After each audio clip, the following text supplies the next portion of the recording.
साथियों नमस्कार। मैं सुनील कुमार शर्मा आपके अपने चैनल सरस्वती अध्ययन मंत्र पर आप सभी का हार्दिक स्वागत करता हूं, अभिनंदन करता हूं। साथियों, आज की इस महत्वपूर्ण प्रश्नोत्तरी की श्रृंखला में आपके सामने साइकोलॉजी विषय से संबंधित महत्वपूर्ण 30 प्रश्न होंगे जो आपकी तैयारी को और मजबूती प्रदान करेंगे।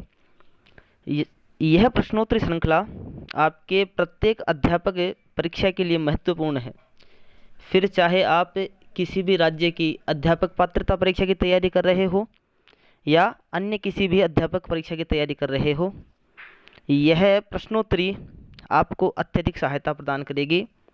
इसी के साथ आज की इस प्रश्नोत्तरी की श्रृंखला को हम प्रारंभ करते हैं।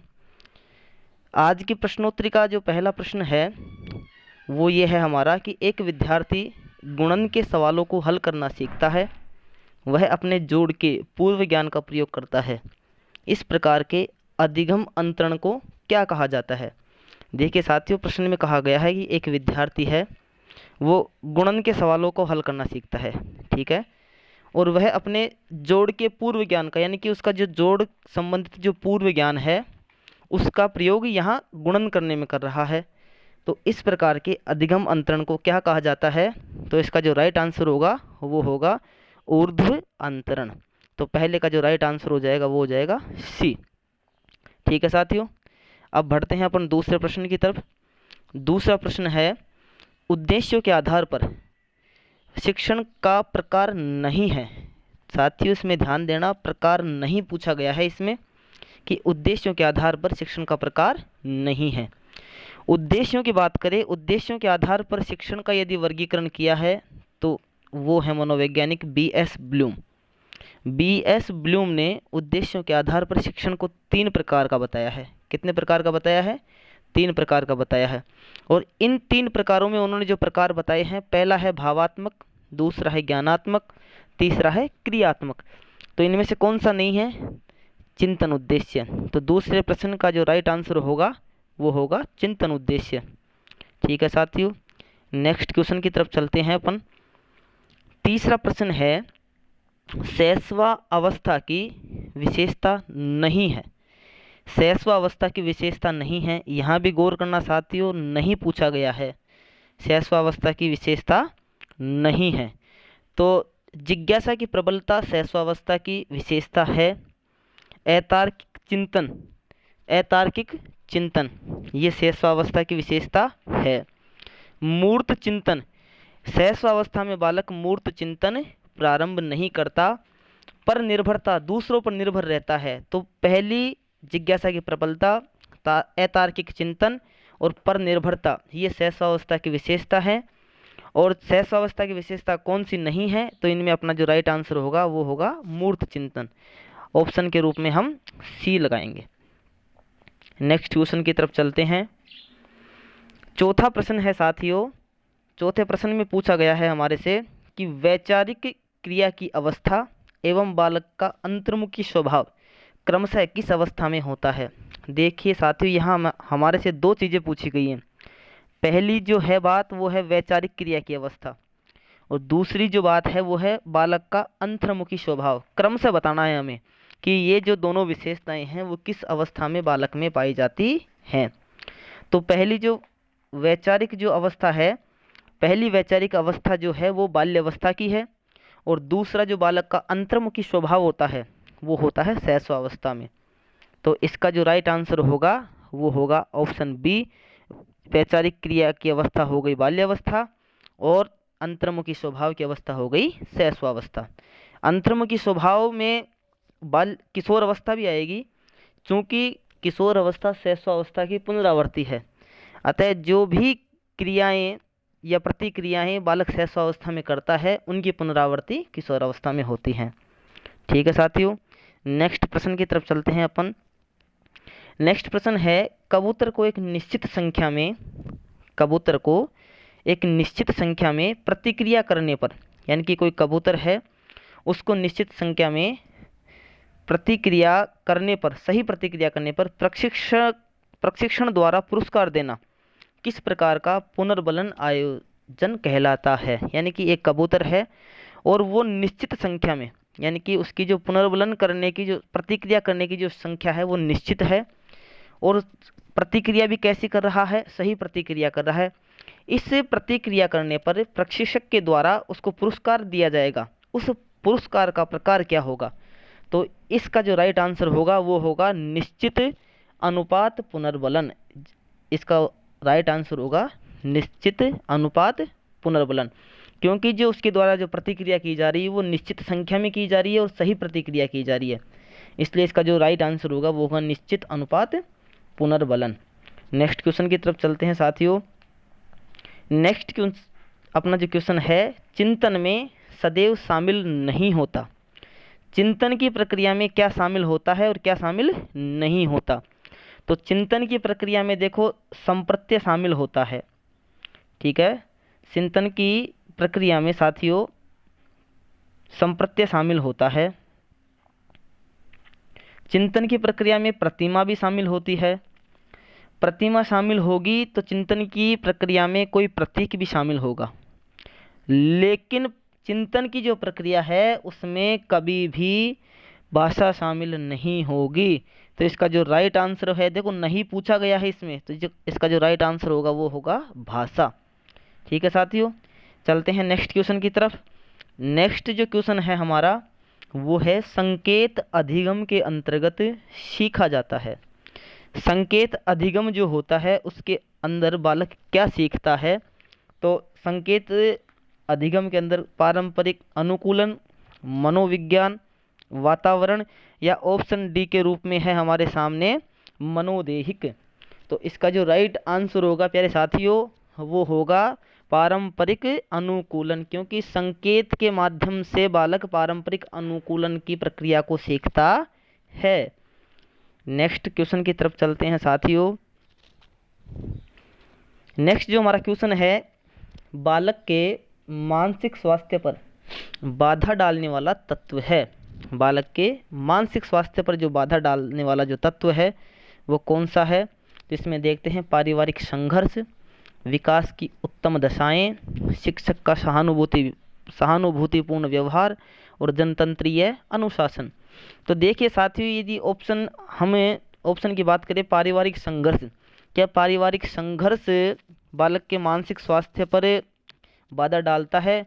तो बिल्कुल पारिवारिक संघर्ष ही बालक के मानसिक स्वास्थ्य पर सर्वाधिक बाधा डालता है। तो इसके राइट आंसर के रूप में हम एक ऑप्शन को चयन करेंगे।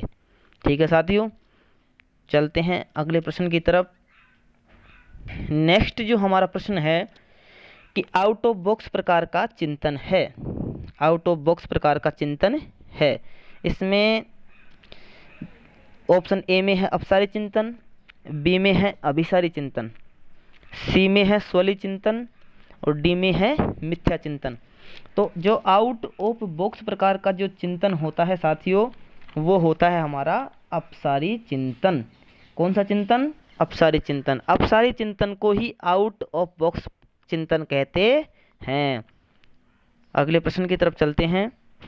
10वां जो हमारा प्रश्न है, सृजनात्मकता की विशेषता होती है। देखो सृजनात्मकता की जो विशेषताएं होती हैं वो कौन कौन सी होती है? सृजनात्मकता में मौलिकता पाई जाती है, बिल्कुल पाई जाती है। सृजनात्मकता प्रवाहशीलता होती है, बिल्कुल प्रवाहशीलता होती है। सृजनात्मकता में लचीलापन होता है, बिल्कुल साथियों सृजनात्मकता में लचीलापन भी होता है। तो जब तीनों विशेषताएं हैं तो हम इसके उत्तर के रूप में लगाएंगे उपरोक्त सभी, यानी कि सृजनात्मकता में मौलिकता भी होती है, प्रवाहशीलता भी होती है, लचीलापन भी होता है। तो इसका जो राइट आंसर होगा वो होगा उपरोक्त सभी। अगले क्वेश्चन की तरफ बढ़ते हैं हम। अगला जो क्वेश्चन है हमारा 11वां, उस क्वेश्चन में हमारे से कहा गया है कि यह कथन कि एक उत्तेजक प्रतिमान जो एक प्रतिक्रिया के समय क्रियाशील है, यानी कि कोई प्रतिक्रिया हो रही है और उस समय वो जो उत्तेजक है वो क्रियाशील है, यदि वह दोबारा होगा तो उस प्रतिक्रिया को उत्पादित करने की प्रवृत्ति रखेगा, निम्न में से किस सीखने के सिद्धांत को इंगित करता है? हमारे से इसमें पूछा गया कि कोई उत्तेजक प्रतिमान है जो किसी प्रतिक्रिया को करते समय क्रियाशील है, यदि वह दोबारा होगा तो प्रतिक्रिया को उत्पादित करने की प्रवृत्ति रखेगा, यानी कोई भी जो उत्तेजक होगा वो दोबारा भी प्रतिक्रिया करने की क्या करेगा, प्रवृत्ति रखेगा। तो इस प्रकार के सीखने के सिद्धांत कौन से सिद्धांत को इंगित कर रहा है, तो इसका जो राइट आंसर होगा वो होगा गुथरी का प्रतिस्थापन सिद्धांत, क्योंकि जो उत्तेजक है वो अपने प्रतिक्रिया को एक स्थान से दूसरे स्थान पर क्या कर रहा है, प्रतिस्थापित कर रहा है। इसका जो राइट आंसर होगा वो होगा गुथरी का प्रतिस्थापन सिद्धांत। चलिए नेक्स्ट क्वेश्चन की तरफ अपन बढ़ते हैं। नेक्स्ट जो 12वां प्रश्न है अपना वो है, जीन पियाजे ने बालक एवं उसके वातावरण के मध्य चलने वाली परस्पर क्रिया द्वारा निर्मित समतुल्य को कहा है। क्या कहा है, इसमें यह पूछा गया है कि जीन पियाजे का जो संज्ञानात्मक विकास का जो सिद्धांत है, उस सिद्धांत के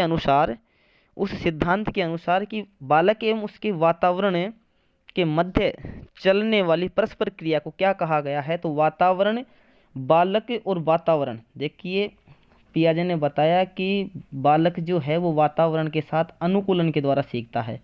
ठीक है, बालक जो है वातावरण के साथ किस प्रक्रिया से सीखता है, अनुकूलन के द्वारा सीखता है। तो इसी बात को यहाँ पूछा गया है प्यारे साथियों कि एक जो बालक है वो वातावरण के मध्य चलने वाली परस्पर क्रिया, तो बालक और वातावरण के मध्य जो परस्पर चलने वाली क्रिया है वो क्या है, अनुकूलन, और यही इस प्रश्न में पूछा गया है। तो इस प्रश्न का जो राइट आंसर होगा वो होगा अनुकूलन। ठीक है साथियों, आगे बढ़ते हैं नेक्स्ट क्वेश्चन की तरफ। नेक्स्ट क्वेश्चन है कि स्टर्नबर्ग के अनुसार बुद्धि का प्रकार नहीं है। स्टर्नबर्ग ने बुद्धि के जो प्रकार बताए हैं उनमें से कौन सा बुद्धि का प्रकार नहीं है। सबसे पहले तो ये देखिए साथियों, स्टर्नबर्ग ने बुद्धि का एक सिद्धांत दिया है, त्रितंत्र सिद्धांत। कौन सा सिद्धांत, त्रितंत्र सिद्धांत, या इसी सिद्धांत को हम दूसरी भाषा में कहें तो उसको कहते हैं त्रिचापीय सिद्धांत। त्रिचापीय सिद्धांत, तो ध्यान रखना है कि स्टर्नबर्ग ने बुद्धि के सिद्धांत का जो नाम दिया है वो दिया है त्रितंत्र सिद्धांत, या फिर दूसरी भाषा में कहें तो त्रिचापीय सिद्धांत। अब उसमें इन्होंने दो प्रकार बताए हैं, उसमें स्टर्नबर्ग ने तीन प्रकार बताए हैं। उन तीन प्रकारों में जो पहला प्रकार है वो बताया उन्होंने सृजनात्मक बुद्धि। पहला जो प्रकार बताया वो बताया सृजनात्मक बुद्धि, या इसे ही हम दूसरा नाम दे सकते हैं अनुभवात्मक बुद्धि। अनुभवात्मक बुद्धि, तो पहला तो हो गया सृजनात्मक बुद्धि, या इसे कहेंगे अनुभवात्मक बुद्धि। दूसरे यदि वर्गीकरण या दूसरे प्रकार की यदि हम बात करें साथियों, तो दूसरा प्रकार उन्होंने बताया है व्यवहारात्मक बुद्धि। व्यवहारात्मक बुद्धि, या इसे ही दूसरे रूप में कहें तो संदर्भात्मक बुद्धि। संदर्भात्मक बुद्धि। बुद्धि के यदि स्टर्नबर्ग के तीसरे प्रकार की यदि साथियों हम बात करें तो इन्होंने जो तीसरा जो प्रकार बताया है वो बताया है विश्लेषणात्मक बुद्धि। विश्लेषणात्मक बुद्धि, या इसे ही दूसरी भाषा में हम कहें तो ये कहलाएगी घटकीय बुद्धि। तो इन्होंने जो तीन प्रकार बताए, पहला प्रकार इन्होंने जो बताया वो था सृजनात्मक या अनुभवात्मक बुद्धि, दूसरा जो प्रकार बताया व्यवहारात्मक या संदर्भात्मक बुद्धि, और तीसरा जो प्रकार बताया विश्लेषणात्मक या घटकीय बुद्धि। तो देखो इसमें अनुभवात्मक या घटकीय बुद्धि बताई इन्होंने, ये सही है इनका। इसमें प्रकार नहीं पूछा है साथियों, ध्यान रखना। तो घटकीय प्रकार होता है, बिल्कुल होता है। अनुभवात्मक या फिर सृजनात्मक बिल्कुल होता है। विश्लेषणात्मक या संदर्भात्मक बिल्कुल होता है। लेकिन जो इन्होंने जो प्रकार बताया उसमें कौन सा प्रकार नहीं होता, इसमें स्टर्नबर्ग के अनुसार बुद्धि का संकीर्ण प्रकार नहीं होता। तो 13वें प्रश्न के जो राइट आंसर के रूप में हम सी ऑप्शन को स्वीकार करेंगे। आगे चलते हैं 14वें प्रश्न की तरफ। 14वां जो प्रश्न है हमारे से पूछा गया है कि सही रक्षात्मक युक्ति का चयन करनी है। देखो समायोजन की प्रत्यक्ष और अप्रत्यक्ष युक्तियां, जो रक्षात्मक युक्तियां होती हैं उनमें से अप्रत्यक्ष युक्तियों से हमारे से ये प्रश्न पूछा गया है कि प्रबल काम इच्छा से ग्रस्त व्यक्ति यदि अपनी लैंगिक ऊर्जा को धार्मिक क्रियाकलापों में लगाते हुए ब्रह्मचर्य का पालन करता है तो इस प्रकार की रक्षा युक्ति को क्या कहा जाएगा? तो इस प्रकार की जो रक्षा युक्ति होगी प्यारे साथियों, उसको हम कहेंगे प्रतिक्रिया निर्माण। क्या कहेंगे साथियों? प्रतिक्रिया निर्माण। तो ऑप्शन ए इसका राइट आंसर होगा। नेक्स्ट क्वेश्चन की तरफ बढ़ते हैं हम। नेक्स्ट जो हमारा क्वेश्चन है, विकास का मनोसामाजिक अवस्था दृष्टिकोण प्रतिपादित किया गया। विकास का जो मनोसामाजिक जो सिद्धांत की बात कर रहा है साथियों यहाँ ये, कि विकास का जो मनोसामाजिक अवस्था का जो दृष्टिकोण है वो किसके द्वारा प्रतिपादित किया गया? तो मनोसामाजिक अवस्था दृष्टिकोण सिद्धांत है वो एरिक एरिक्सन ने प्रतिपादित किया, और इन्होंने इस अपने मनोसामाजिक सिद्धांत में विकास की 8 अवस्थाएं बताई। कितनी अवस्थाएं बताई? 8 अवस्थाएं बताई। तो ये अध्ययन की दृष्टि से बहुत ही महत्वपूर्ण सिद्धांत विकास का, डिटेल से भी पढ़ेंगे इसको हम आगे। चलते हैं नेक्स्ट क्वेश्चन की तरफ। 16वां जो क्वेश्चन है साथियों हमारा, नेक्स्ट जो हमारा क्वेश्चन है, निर्मितवादी अधिगम के पक्षधर हैं। तो इनमें से देखेंगे, ऑप्शन नंबर ए है स्किनर, बी लेव वाइगोत्स्की, सी कोहलर और डी मैस्लो। स्किनर जो हैं हमारे व्यवहारवाद के हैं। किसके पक्षधर हैं? व्यवहारवाद के पक्षधर हैं। दूसरे ऑप्शन में हम देखें लेव वाइगोत्स्की जो हैं हमारे निर्मितवाद के पक्षधर हैं। ठीक है साथियों। ऑप्शन नंबर सी में यदि हम देखते हैं, कोहलर हैं, वो हमारे गेस्टाल्टवाद के हैं। और ऑप्शन नंबर डी में यदि देखते हैं हम कि मैस्लो ने देखो अधिगम का सिद्धांत नहीं दिया, मैस्लो ने अभिप्रेरणा का पदानुक्रमिक सिद्धांत दिया है। पदानुक्रमिक सिद्धांत। ठीक है। तो इसमें प्रश्न में पूछा गया है निर्मितवादी अधिगम। तो निर्मितवादी अधिगम का जो पक्षधर है वो हमारा राइट आंसर होगा लेव वाइगोत्स्की। चलते हैं अगले प्रश्न की तरफ।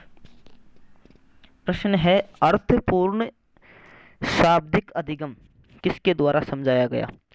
अर्थपूर्ण जो शाब्दिक अधिगम है वो किसके द्वारा समझाया गया? तो इसका जो राइट आंसर होगा वो होगा डेविड आसुबेल के द्वारा। किसके द्वारा? डेविड आसुबेल के द्वारा। अधिगम के अन्य सिद्धांत भी दिए गए हैं, रॉबर्ट गेने के द्वारा भी दिया गया है, जीन पियाजे के द्वारा भी दिया गया है, ब्रूनर के द्वारा दिया गया है। वो हम आगे के वीडियो में चर्चा करेंगे। लेकिन इसका जो अर्थपूर्ण शाब्दिक अधिगम जो है वो उसका जो प्रतिपादन किया वो किया डेविड आसुबेल ने। तो 17वें प्रश्न का जो राइट आंसर होगा वो होगा ऑप्शन डी। चलते हैं नेक्स्ट क्वेश्चन की तरफ। सशक्त अभिप्रेरणा सीखने का प्रभावशाली घटक है। एक सशक्त अभिप्रेरणा सीखने का यानी कि हमारे अधिगम का एक प्रभावशाली घटक है। इससे बालक क्या करता है? स्वस्थ रहता है, ध्यान करता है, प्रसन्न रहता है, शीघ्र सीखता है। तो सशक्त यानी कि शब्द से ही हम अंदाज लगाएं कि सशक्त का मतलब होता है कि सख्ताई से यानी कि शीघ्रता से।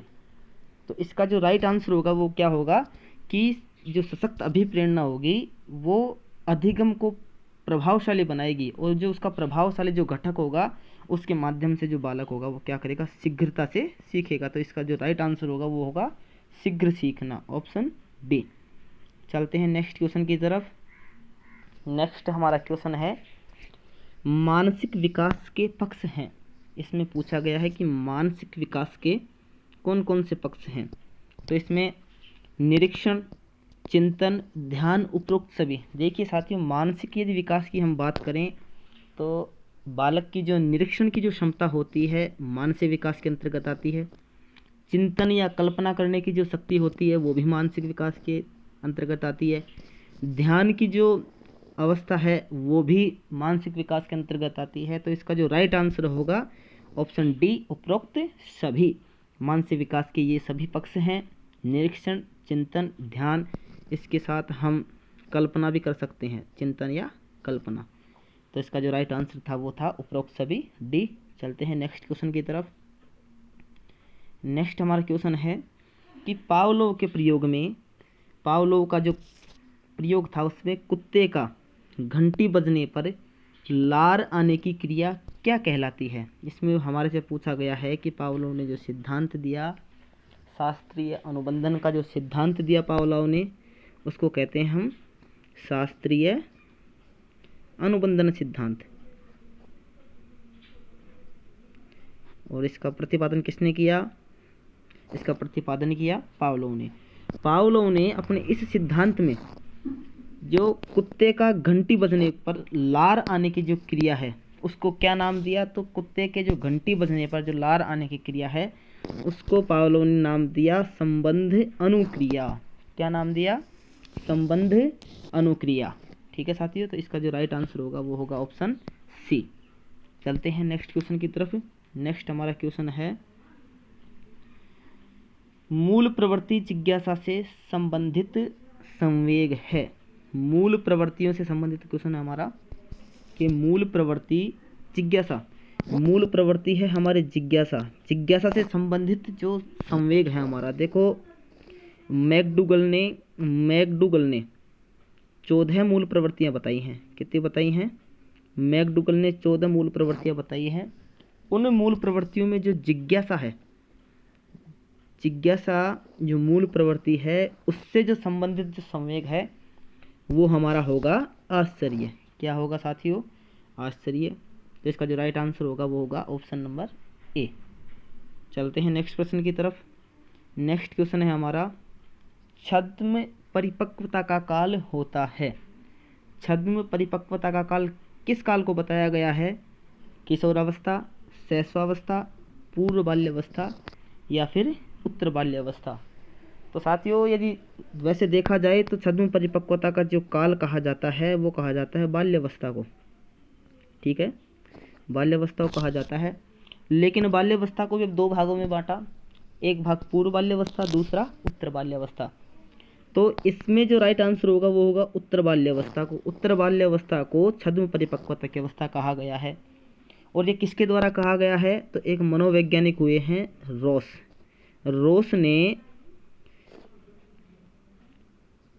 रोस ने इस बाल्यावस्था को छद्म परिपक्वता का काल कहा है। तो इसका जो राइट आंसर होगा साथियों वो होगा उत्तर बाल्यावस्था। ठीक है, चलते हैं नेक्स्ट क्वेश्चन की तरफ।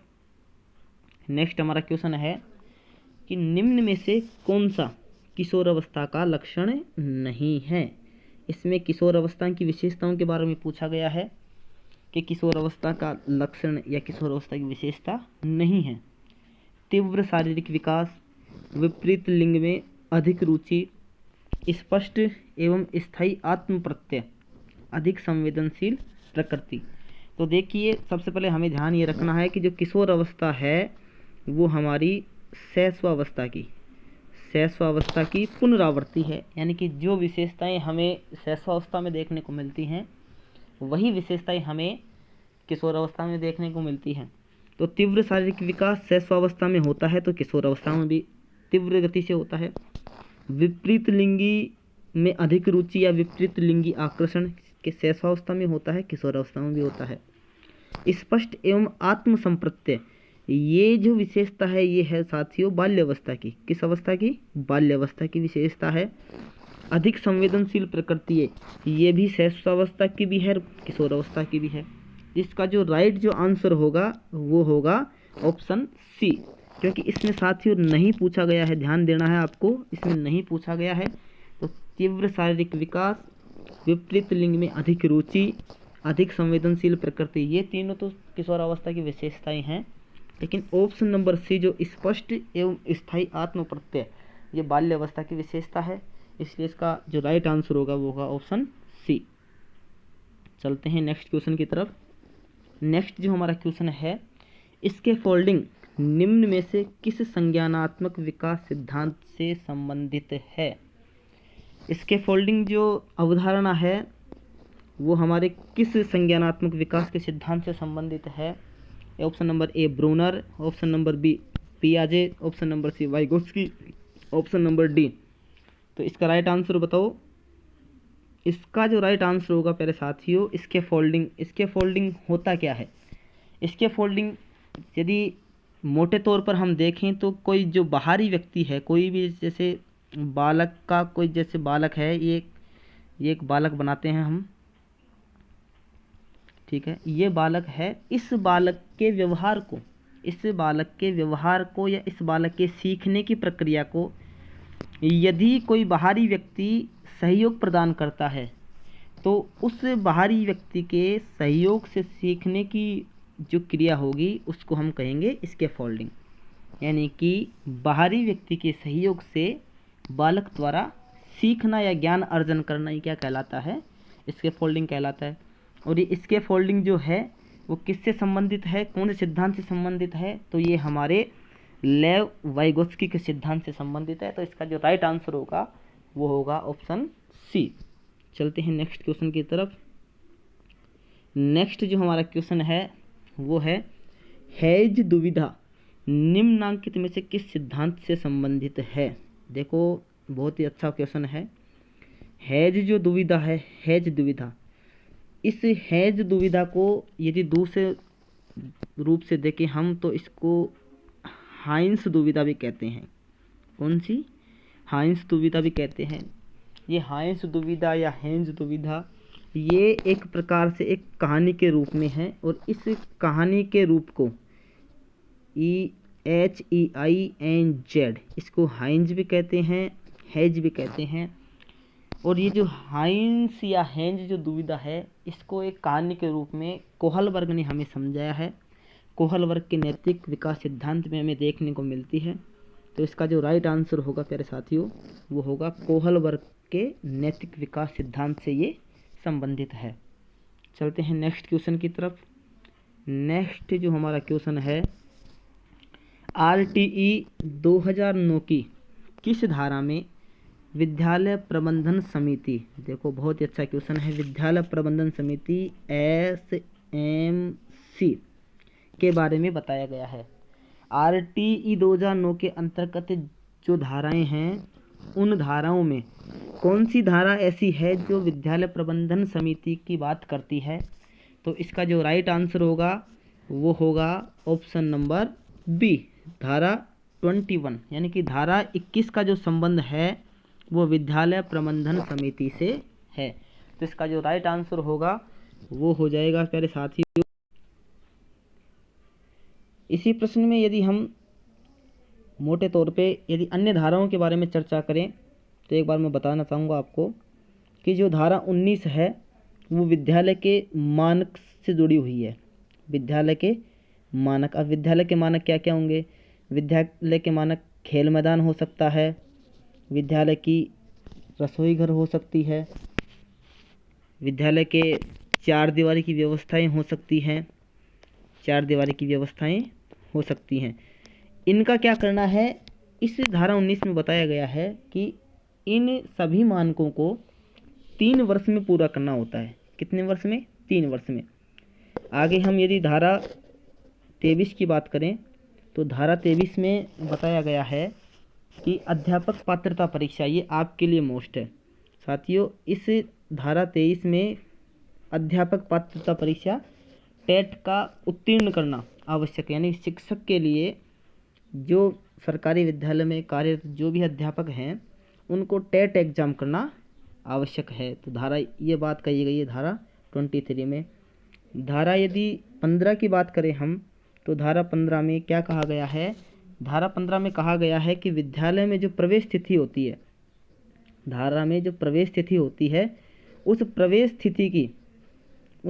तिथि की जो आधार जो दिनांक मानी गई है वो 30 सितंबर, कितनी मानी गई है? 30 सितंबर मानी गई है। ठीक है साथियों, चलते हैं अगले क्वेश्चन की तरफ। अगला हमारा क्वेश्चन है NCF 2005 के अनुसार शिक्षक है। इसमें शिक्षक की भूमिका के बारे में पूछा गया है कि NCF 2005 के अनुसार शिक्षक की भूमिका क्या है।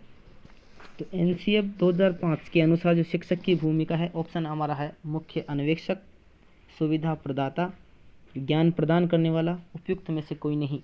तो इसका जो राइट आंसर होगा NCF 2005 ने शिक्षक का जो रूप माना है वो माना है सुविधा प्रदाता के रूप में। यानी कि शिक्षक जो है बालकों को सुविधा प्रदान करेगा। चलते हैं नेक्स्ट क्वेश्चन की तरफ। नेक्स्ट हमारा क्वेश्चन है क्रियात्मक अनुसंधान से संबंधित नहीं है। क्रियात्मक अनुसंधान के बारे में चर्चा की गई इस क्वेश्चन में। सबसे पहले तो क्रियात्मक अनुसंधान समझते हैं। क्रियात्मक अनुसंधान क्या होता है? देखिए, क्रियात्मक अनुसंधान वह अनुसंधान है जिसका संबंध किससे होता है? विद्यालय की कार्यप्रणाली से। ठीक है, यानी कि बाहरी वातावरण से या बाहरी क्षेत्र से इसका कोई लेना देना नहीं होता। क्रियात्मक अनुसंधान का जो मुख्य उद्देश्य है या मुख्य कार्य है, विद्यालयी कार्यप्रणाली में सुधार करना। ठीक है, तो सबसे पहले तो आप ये ध्यान रखेंगे कि भाई क्रियात्मक जो अनुसंधान है उसका जो मुख्य उद्देश्य है विद्यालय कार्यप्रणाली में सुधार करना। उसके बाद इसमें पूछा गया है कि क्रियात्मक अनुसंधान से संबंधित नहीं है, तो इसका राइट आंसर ढूंढते हैं। पहला बताया गया है छात्र का कक्षा में देर से आना, तो ये समस्या विद्यालय से है, तो ये तो इसका होगा। जनसंख्या वृद्धि, इसमें कहा गया है जनसंख्या वृद्धि, तो जनसंख्या वृद्धि का विद्यालय सुधार प्रणाली से कोई लेना देना है ही नहीं, तो वैसे आंसर तो इसका बी होगा। लेकिन आगे भी ऑप्शन देखते हैं हम। छात्र का धूम्रपान करना, तो ये भी विद्यालय से संबंधित समस्या है। छात्र का गृह कार्य नहीं करना, तो जैसा कि मैंने पहले बताया कि क्रियात्मक अनुसंधान का मुख्य उद्देश्य ही जो विद्यालय की जो भी कार्य प्रणाली है उसको सुधार करना है। तो ये जो तीनों हैं, छात्र का कक्षा में देर से आना, छात्र का धूम्रपान करना या गृह कार्य नहीं करना, तो ये तो सभी क्या हैं? विद्यालय से संबंधित समस्याएं हैं। तो इनका तो कार्य करना ही क्रियात्मक अनुसंधान का मुख्य उद्देश्य है। इसमें देखो संबंधित नहीं पूछा गया है, तो संबंधित कौन सा नहीं है? जनसंख्या वृद्धि। ठीक है, चलते हैं नेक्स्ट क्वेश्चन की तरफ। नेक्स्ट हमारा क्वेश्चन है, राजस्थान में CCE नया नाम है। CCE देखिए, सतत व्यापक मूल्यांकन। CCE को यदि समझे हम तो सतत व्यापक मूल्यांकन। ठीक है, अब इस सतत व्यापक मूल्यांकन का राजस्थान में नया नाम क्या दिया गया है? तो इस सतत व्यापक मूल्यांकन का राजस्थान में जो नया नाम दिया गया है, ऑप्शन नंबर ए है SIQE, CCA, ABL, CCP। तो इसका जो राइट आंसर होगा प्यारे साथियों वो होगा SIQE, यानी कि राजस्थान में CCE को SIQE के नाम से जाना जाता है, state initiative for quality. State initiative for quality. अब इस स्टेट इनिशिएटिव फॉर क्वालिटी का जो मुख्य उद्देश्य है वो भी एक बार मैं आपको बताना चाहता हूँ कि इस स्टेट इनिशिएटिव फॉर क्वालिटी का जो मुख्य उद्देश्य है कि वर्तमान समय में शिक्षा के क्षेत्र में आ रहे जो भी नवाचार जितने भी आ रहे हैं ना वर्तमान समय में, कि वर्तमान समय में शिक्षा क्षेत्र में जितने भी नवाचार आ रहे हैं उन नवाचारों और बदलावों को क्रियान्वित करना, यानी कि उन नवाचारों को और बदलावों को शिक्षा के क्षेत्र में क्या करना? क्रियान्वित करना ही इस SIQE का प्रमुख लक्ष्य है। और ये SIQE है, ये मुख्य रूप से किस स्तर के लिए प्रभावी है? तो यह जो SIQE है वह मुख्य रूप से प्राथमिक कक्षाओं के लिए सर्वाधिक उपयोगी है। तो ये बात आप ध्यान रखेंगे। चलते हैं नेक्स्ट क्वेश्चन की तरफ, जो हमारा आखिरी क्वेश्चन होगा आज के इस मॉडल टेस्ट पेपर का। प्रश्न है कि वयस्कों के लिए सर्वोत्तम बुद्धि परीक्षण माना जाता है। वयस्क जो लोग हैं उनके लिए सबसे जो उत्तम जो बुद्धि परीक्षण है इनमें से कौन सा होगा? पहला है SB परीक्षण। इस SB परीक्षण को हम अन्य नाम साइमन बिने परीक्षण के नाम से भी जानते हैं। दूसरा ऑप्शन है हमारा वेस्लर वैल्यूब परीक्षण। तीसरा है गुड एनफ वैल्यूब परीक्षण। और चौथा जो हमारा ऑप्शन है RPM परीक्षण। तो इसका जो राइट आंसर होगा, इसमें पूछा गया है कि वयस्कों के लिए, यानी कि जो व्यक्ति 16 वर्ष से, इसमें बताया गया है 16 वर्ष से 64 वर्ष के जो व्यक्ति हैं उनको वयस्क माना गया है। तो किस परीक्षण में माना गया है? जो इसका राइट आंसर होगा वो होगा वेस्लर वैल्यूब परीक्षण। तो साथियों, आज की हमारी महत्वपूर्ण प्रश्नोत्तरी यहाँ समाप्त होती है। आगे भी हम इसी प्रकार के प्रश्नोत्तरी श्रृंखला लेकर के आपसे जुड़े रहेंगे। धन्यवाद।